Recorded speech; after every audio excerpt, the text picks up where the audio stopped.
Most people believe child abuse prevention starts when someone reports a problem.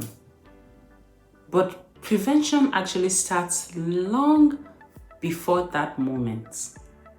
It starts with community support, recognizing warning signs, and making sure families have the resources they need before a crisis actually happens. So today I want to talk about what that looks like in real life. Why being a mandated reporter and a mandated supporter matters, and why you play a big role than you might think.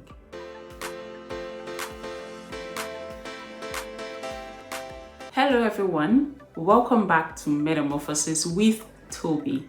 April is National Child Abuse Prevention Month, and I've had a previous video where I focus on awareness. Although that matters, but today I want to go deeper. I want to talk about prevention, what it actually looks like on a day-to-day, and what you can do about it. What does prevention actually mean? Here's something that has changed the way I think about child abuse and just the work I do around it. In public health, we talk about reducing risk factors and strengthening protective factors. Risk factors are things like financial stress, lack of childcare, isolation, untreated mental health issues. And so when all of this pile up, without support, families can break even under the weight of all of it. But when communities, and that is you and I, step in early, those situations can be turned around before they become a crisis. I want you to picture something. Imagine a parent working 2 jobs, no backup childcare, completely isolated. Now imagine a neighbor who offers to watch the kids for say an hour of some time, or even shares a flyer for a free parenting class, or just asks, hey, how are you actually doing? That small moment, that could be the thing that prevents a family from reaching a breaking point. And that is prevention. It starts with us, it starts with you and I. So let's talk about how we recognize when a child might need help. I want to be clear. Noticing warning signs does not mean jumping into conclusions. It means paying attention. And here are some of the things or signs you watch out for. Sudden behavioral changes, unexplained injuries, fear of going home or being around certain adults, extreme withdrawal or mood shifts. Even for older kids, you can look out for big changes in sleep, social behavior, or even their states. All of these signs don't automatically mean abuse is happening, but they are signals that a child might need support. And that's enough reason to pay attention. If you notice something, stay calm, do not interrogate, just open a door by, say, for instance, I'm here for you if you ever want to talk. That can be everything that a child needs to not feel alone. So, if you observe something concerning, document it, write down the dates, the behaviors, anything the child might have said. All of this information can genuinely help professionals support the child. Here's something from my work in public health that reframes everything. Most people have heard the term mandated reporter.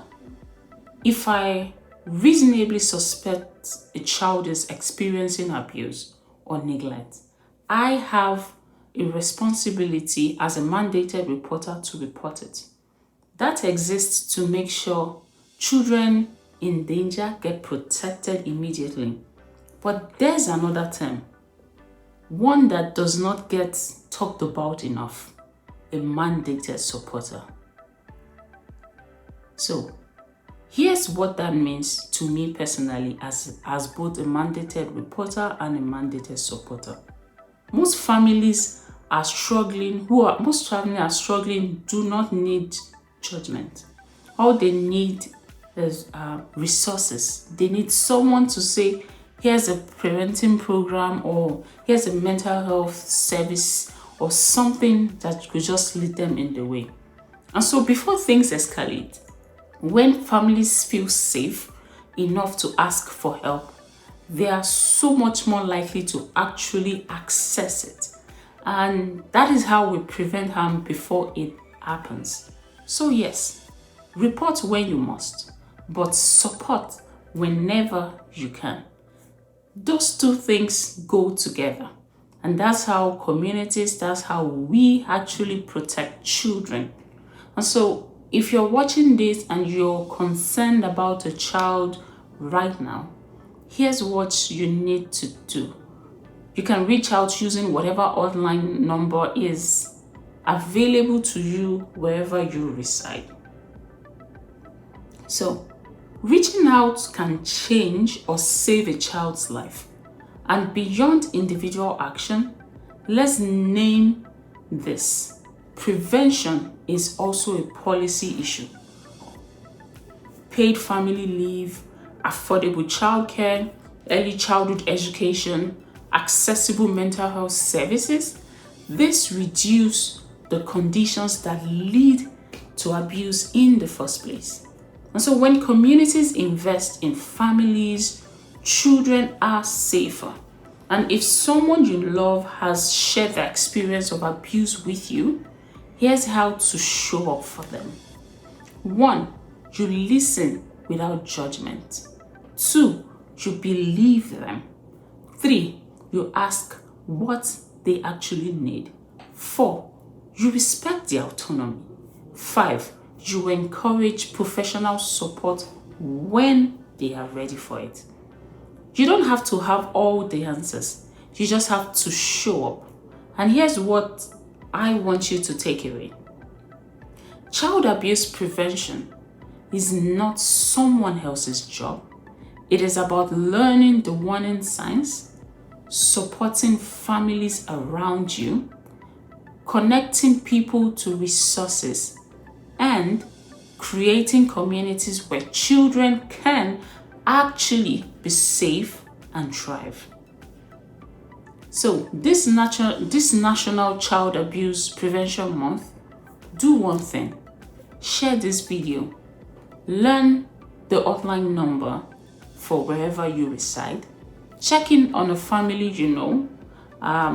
One action from you can ripple further than you realize. So if this video was helpful, please give it a like. It helps more people find this content. And also you can subscribe to Metamorphosis with Toby for more conversations on health, prevention, community, and community well-being. I'll see you in the next one. So take care of yourselves and each other.